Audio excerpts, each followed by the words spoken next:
despite significant strides towards gender equality, women in Nigerian politics still encounter systemic barriers, discrimination, and even hostility as they strive to make their voices heard. Recently, an incident on the floor of Nigeria's Senate has brought this issue back to the spotlight after Kogi Senator Natasha Akpoti-Uduaghan found herself in an altercation with the Senate President. Now, the incident has sparked a broader conversation about the treatment of women in Nigerian political spaces and the obstacles they continue to overcome to lead effectively. The report. Women in leadership often face heightened scrutiny, gender-based stereotypes, and even harassment. They are frequently judged not just on their policy, but on their appearance, tones, and personal lives. A stand rarely applied to their male counterparts. These challenges were recently highlighted in Nigeria, where Senator Natasha Akpoti-Uduaghan, a vocal advocate for good governance, found herself at the center of continuous exchange with the Senate President God'swill Akpabio. It is not today that women are being discriminated against. It is a common phenomenon globally. Nigeria is not an exception. Having said that, what happened between Senator Natasha and a colleague, the Senate President, is quite unfortunate. It's not something that's supposed to happen. It is natural that when somebody is feeling suppressed or repressed, the natural tendency is to revolt. So I see what happened within that very particular continuum. Even if it is an animal that you try to subdue or to suppress, the natural tendency is for the animal to revolt and face you.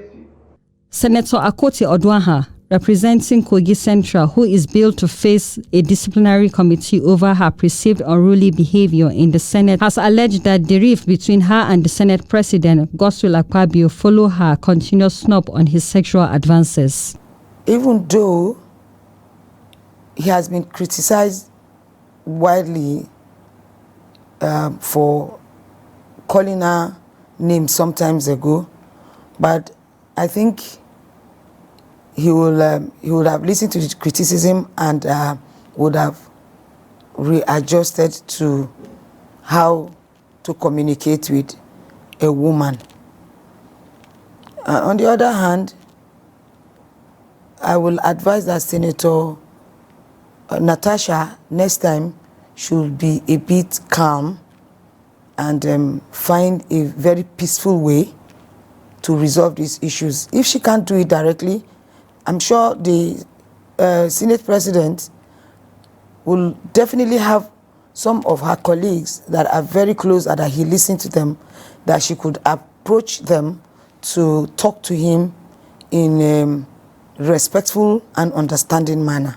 The matter taking legal dimension and attracting reactions. Prominent Nigerians are also adding their voice, with the former Senate President Bukola Saraki asking for an independent probe into the matter with a view to saving the integrity of the Senate as an institution. Others are calling for out-of-court resolution of the issue. Somebody that have an activist background, you know, yeah, she's vocal, but for me, I think the Senate itself had the rule and regulation that I felt she would have followed when they asked her to speak or to sit in that seat before speaking, you know, but she actually did not want to because she was like aggrieved by previous things that has happened before. So I think that was why she spilled out so much. Today, the media everywhere, social media is agog with Natasha. But I think as somebody representing the senatorial district, she should have been more calm and mature. It is not a gender thing. The way she has the courage to speak outside, like she stand up, even when they tell her to sit down, she still has the confidence. If it's some women, the way they shout on them, like, she will feel discouraged or she'll be so scared about maybe because there are other men there that have power more than her. So for women out there working, the way they struggle like a man. It's not all women that are in the street doing other things. Some women are in the street looking for money, how to make things better. That's why they support the women and the youth. Most of us are working though, like we are working, we are struggling to make it right. So it's not everybody that is doing Yahoo.